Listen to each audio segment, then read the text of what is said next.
Selamlar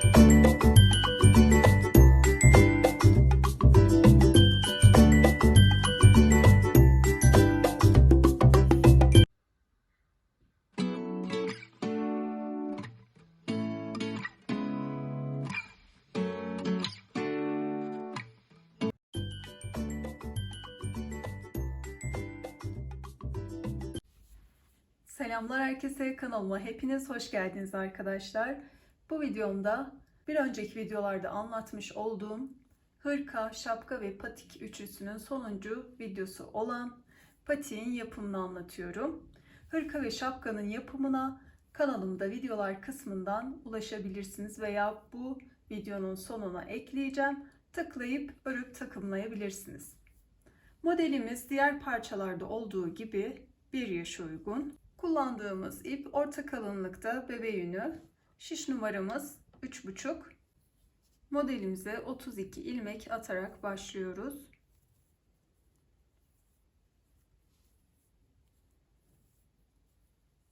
...32 ilmek attım. İlmeklerimizi arka yüzde bir sıra haroşa örüyoruz.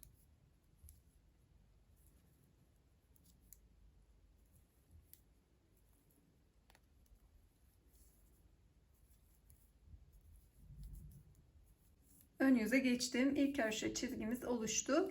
Şimdi artırma kısmına başlıyoruz. Birinci artırma sıramız. İlk ilmeğimizi örmeden alıyoruz. Bir ilmek örmeden aldık. Sonrasında bu şekilde bir gizli artırma yapıyorum. Ardından 14 ilmek örüyorum. 1 2 3 4 5 6 7 8 9 10 11 12 13 14. Bir artırma yapıyorum. Orta kısımda 2 ilmek örüyorum. Ardından bir artırma yapıyorum. Tekrar bir 14 ilmek örüyorum.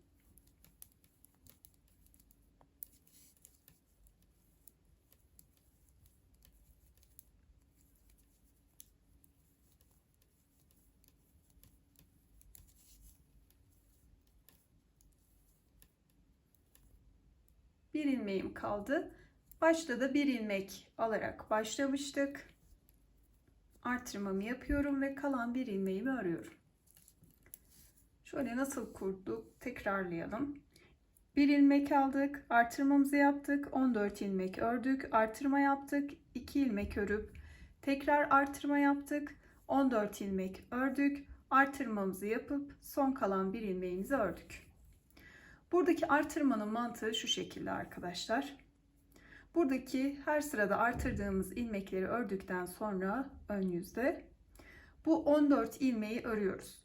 Bu 14 ilmeğin başında ve sonunda bir ilmek artırıyoruz. Orta kısımda artırdığımız ilmekleri ördükten sonra yine aynı şekilde buradaki 14 ilmeğe geçmeden önce artırmamızı yapıyoruz. Bu 14 ilmeği örüp artırmamızı yapıp buradaki artırılan ilmekleri örüyoruz. Dilerseniz bu kısımlara birer tane işaret takabilirsiniz. Bu şekilde karıştırmamış olursunuz. Yani şunu anlatmak istiyorum arkadaşlar. Şöyle göstereyim. İyice anlaşılır olsun. Şu kısım dikiş kısmımız. Buradan her sırada artırdığımız ilmekleri örüyoruz. Artırmamızı yapıyoruz. Bakın bu 14 ilmeğimiz sabit. Artırma kısmı bitene kadar. Geliyoruz. 14 ilmeği ördük. Sonunda artırdık. Bakın her artırdığımız sırada artmış olan bu orta kısımdaki ilmekleri örüp artırmamızı yapıyoruz. Yine bu 14 ilmeği örüp sonunda artırmamızı yapıyoruz ve artırılan ilmekleri de örüp sırayı tamamlıyoruz. Artırmalarımızı her ön yüzde bu şekilde yapıyoruz.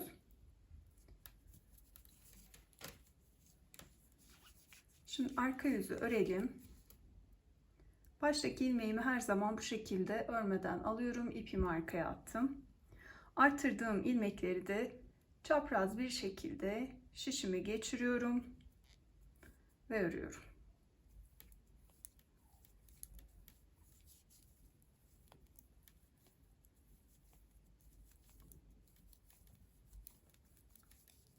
Arka yüzü örelim.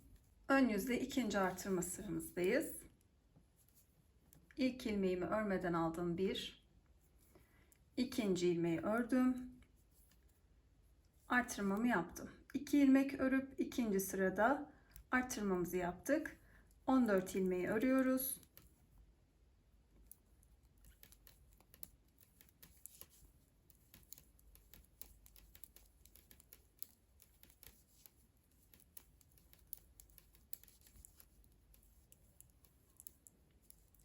ilmeği ördüm. Bakın, bir önceki artırdığım ilmek. Artırmamı yapıyorum. Arada orta kısımda 2 ilmek örüp artırmıştık. Bir önceki sırada bu yönde birer ilmek arttığı için 4 ilmek örüyoruz. 1, 2, 3, 4. Artırmamı yapıyorum. 14 ilmeği örüyorum.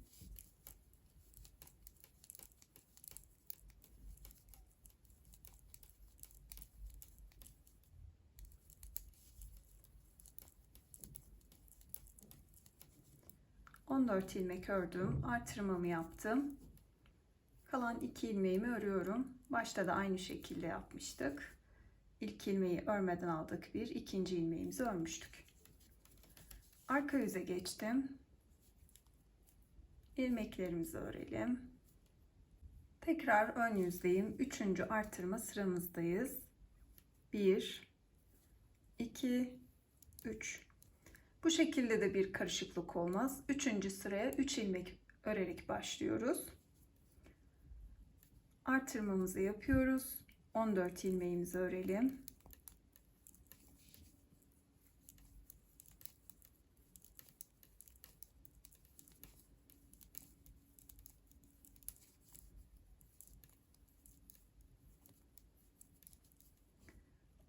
ilmeği ördüm. Artırmamı yapıyorum. Bu kez 6 ilmek örüyoruz. 1, 2, 3, 4, 5, 6. Artırmamızı yapıyoruz. 14 ilmeği örüyoruz.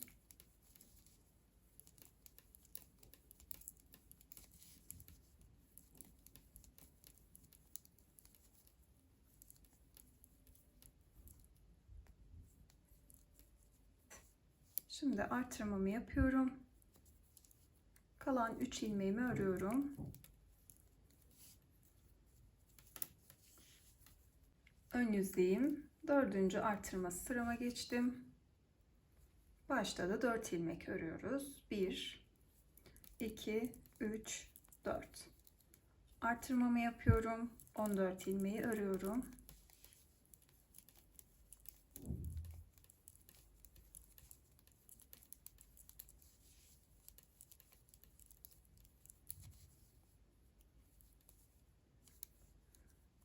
Artırmamı yaptım. Bu kez orta kısımda 8 ilmek örüyoruz.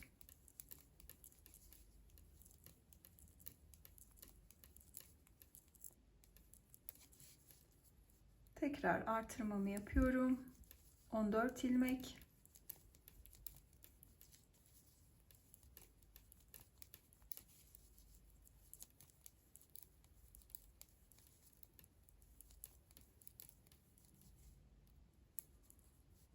Artırmamı yapıyorum. 4 ilmeği örüyorum.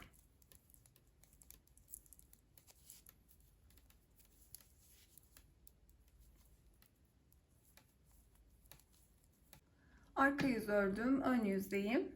5. ve son artırma sıramıza geçtik. 1, 2, 3, 4, 5. 5 ilmek ördüm. Artırmamı yapıyorum. 14 ilmek örüyorum.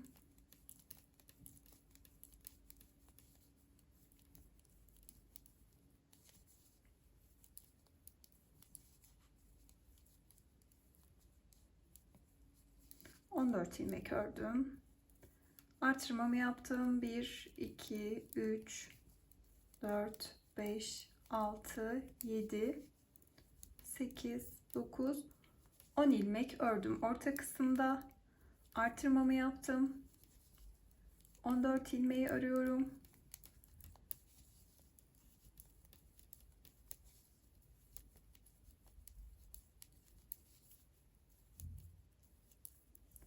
Tekrar artırmamı yapıyorum.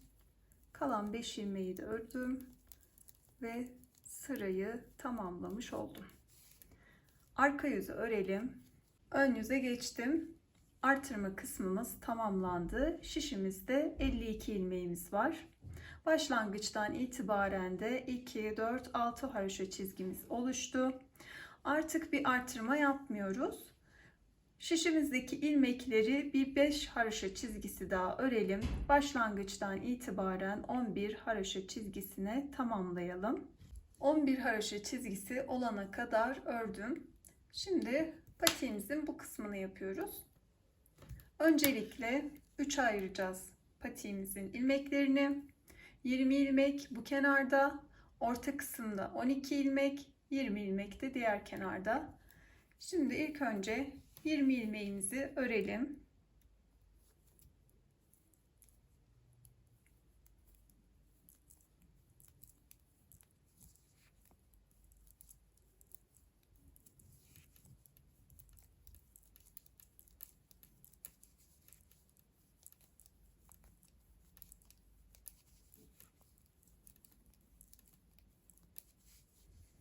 İlmek ördüm. Şimdi 12 ilmeğimizi örüyoruz. Öncelikle 11 ilmek öreceğiz. Ardından bu kısımda bir eksiltme yapacağız. Sol tarafta, ön yüzde sol tarafta eksiltme yapıyoruz. Arka yüzde de yine aynı şekilde sol tarafta. Başlayalım. 1, 2, 3, 4, 5, 6, 7, 8, 9, 10, 11. Bir ilmeğimiz daha var. Bunu kesme yapmak için kullanacağız. Bu kenarda bakalım. 2, 4, 6, 8, 10, 12, 14, 16, 18, 20. 20 ilmeğimiz kaldı. İpimizi öne alıyoruz. Buradan 12. ilmek ve yandan bir ilmek yanına ekliyoruz. Bu iki ilmeği birlikte ters örüyoruz. Ve bir ilmek bu kenardan kesmiş oluyoruz. Arka yüze çevirdim. Kesme yaptığım ilmeği örmeden aldım. Sonrasında bunu da sayıyorum. 1, 2, 3, 4, 5, 6, 7, 8, 9, 10, 11. Ardından arka yüzde düz örerek kesme işlemi yapıyoruz. Ön yüzde ters örerek yapmıştık 2 ilmeği. Arka yüzde de düz örerek. 12. ilmeğe yan taraftan bir ilmek ekliyorum. İkisini birlikte düz örerek kestim. Ön yüze çevirdim. Kesme yaptığım ilmeği aldım. Sayarak 1, 2, 3, 4, 5, 6, 7, 8, 9, 10, 11. 12. ilmek ve yanına kenardan bir ilmek ekliyorum. İpimi öne aldım. Ön yüzde 2 ilmeği birlikte ters örerek kestim. Arka yüze geçtim. Kesme yaptığım ilmeği şişime aldım. 1, 2, 3, 4, 5, 6, 7, 8, 9, 10 ve 11. 12. ilmeğe yandan bir ilmek ekliyorum. Arka yüzde 2 ilmeği birlikte düz örerek kestim. Bu şekilde kesme işlemini yapıyoruz. Bakın böyle ayrıldı bu kısımlar. Bir karıştırma olmaz. Şöyle kesme yaptığımız ilmeği her zaman örmeden alıyoruz. İlmeklerimizi örerek geliyoruz.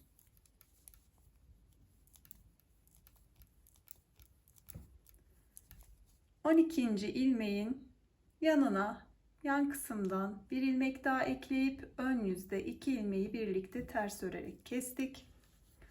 Arka yüze geçtiğimizde ise yine kesme yaptığımız ilmeği örmeden aldık. Diğer ilmekleri örüyoruz.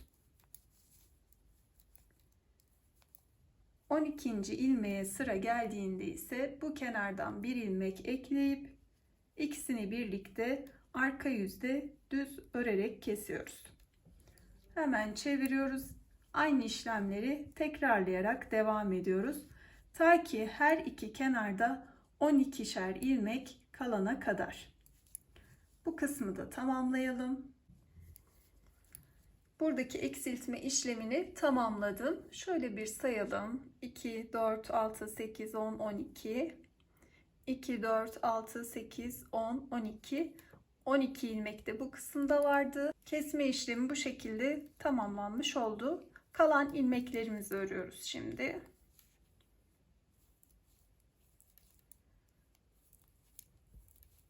Haroşa örerek devam edelim. Sırayı tamamlayalım. Arka yüze geçiyorum. Bu kısımdan itibaren ön yüzde 3 haroşa çizgisi oluşuncaya kadar örüyoruz. 3 haroşa çizgisini tamamladım bu kısmı. 1, 2, 3. Şimdi ajur sırasını yapıyoruz bağcık geçirmek için. 1, 2, 3, 4, 5. 5 ilmek ördük. 1 doluyoruz. Sonrasında 2 ilmeği birlikte örerek kesiyoruz. Arada 3 ilmek. 1, 2, 3. 1 doladık. 1 kestik. 3 ilmek ördük. Tekrar 1 dola. 1 kes. 3 ilmek ör. Ardından tekrar 1 dola. 1 kes. Tekrar 1 doluyorum. 1 kestim. Kalan 4 ilmeği örüyorum.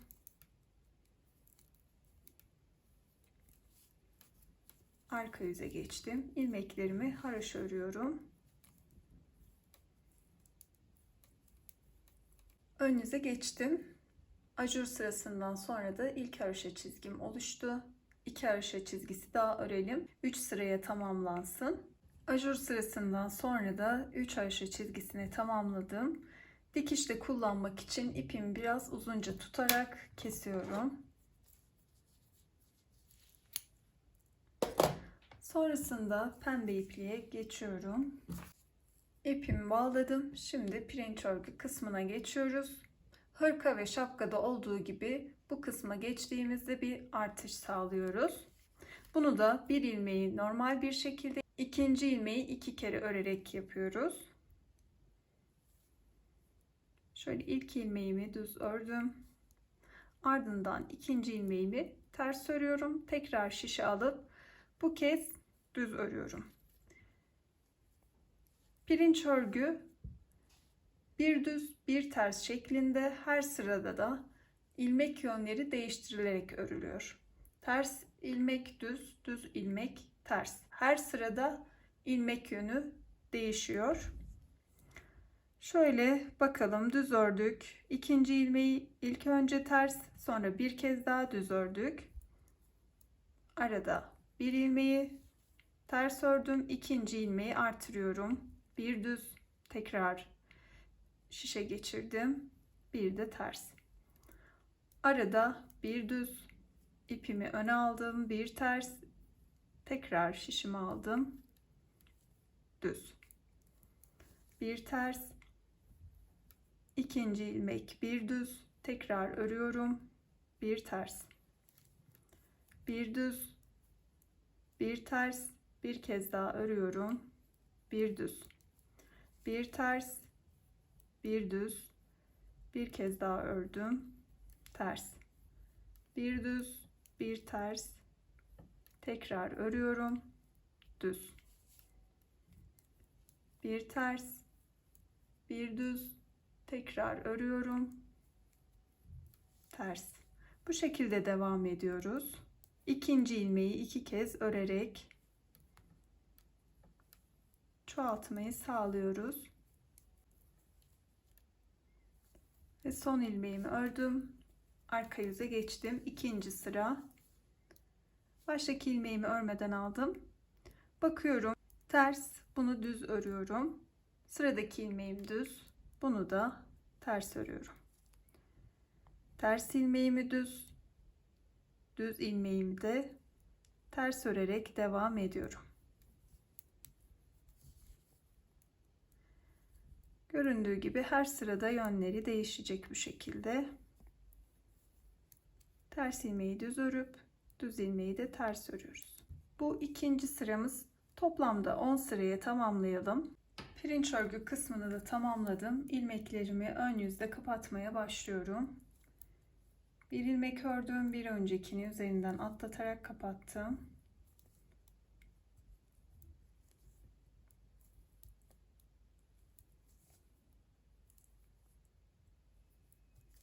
İlmekleri kapattım. Dikiş kısmına geçelim. İpim biraz uzunca tuttum. Bu pembe kısmı dikmek için. Şöyle ilk önce ön yüzde sabitlemesini yapalım. İki ucun karşılıklı bu kenar tırtıklarından alarak şöyle dikişimizi yapalım.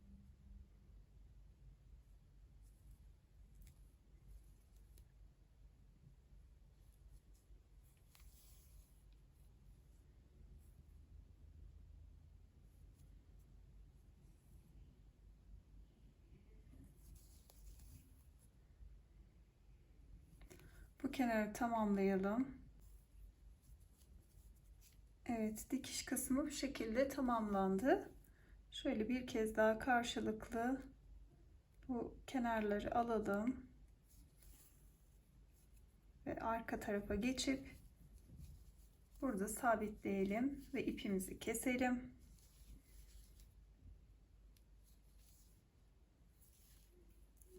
Diğer ipe iğnemi geçirdim. Şöyle yine aynı şekilde karşılıklı bu tırtıklardan alarak dikiş kısmını devam ettiriyoruz. Şöyle bu kısma kadar gelelim. Bu kısmın dikişini tamamladım. Şimdi taban kısmına geçiyorum. Taban kısmında da şu şekilde bu ilmeklerin hemen kenarına iğnemi geçirdim. Yine karşılığı olan kısma da aynı şekilde. Bu şekilde dikiyorum taban kısmında bir potluk olmasın diye.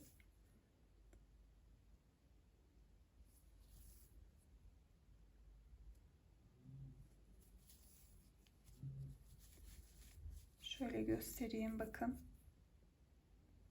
Bir bu kısımdan bir de karşılığı olan kısımdan geçiyorum.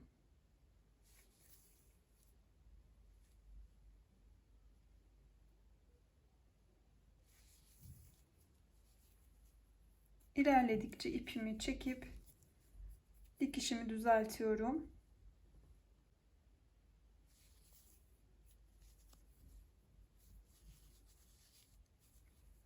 Bakın düzgün bir dikiş elde ettik.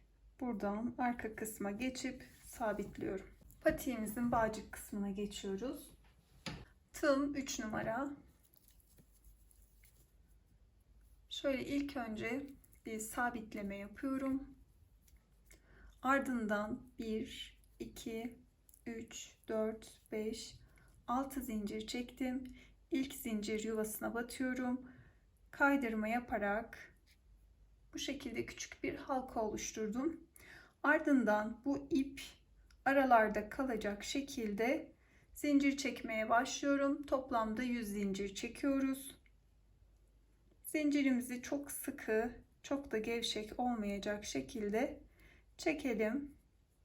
Bu şekilde aralarda da fazla olan ipimizi gizleyelim.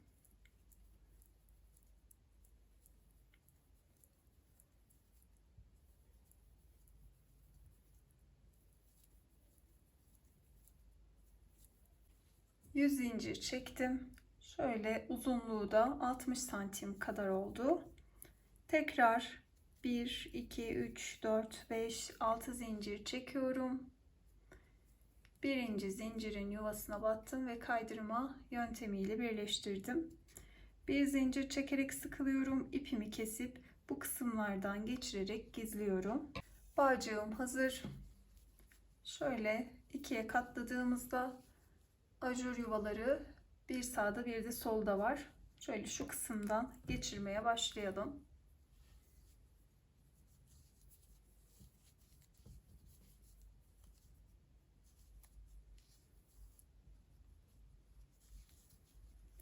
Şöyle arka tarafa geldiğimizde de bir tığ yardımı ile bu kısımdan ve bu kısımdan çıkaracağız. İlk önce şuradan bir aynı hizadan 3 ilmek sonrasından bağcığımı alıyorum. Ön yüze aldım. Sonrasında da şöyle buradan tığımı geçirdim aynı hizadan. Şöyle şu kısımdan alıyorum ve buradan da çıkarmış oluyorum. Ve son olarak da bu kısımdan geçirdim. Bu şekilde patiklerimiz tamamlanmış oldu. Vakit ayırıp benimle birlikte bu modeli deneyip ördüğünüz için teşekkür ederim. Videonun sonuna hırka ve şapkanın yapımını ekliyorum. Tıklayıp örüp takımlayabilirsiniz arkadaşlar. Sizlerden ricam videomu beğenip kanalıma abone olarak destek vermeniz. Videomu emoji dahi olsa bir yorum bırakmanız. Şimdiden çok teşekkür ederim. Bir sonraki videomda görüşene dek sevgiyle kalın.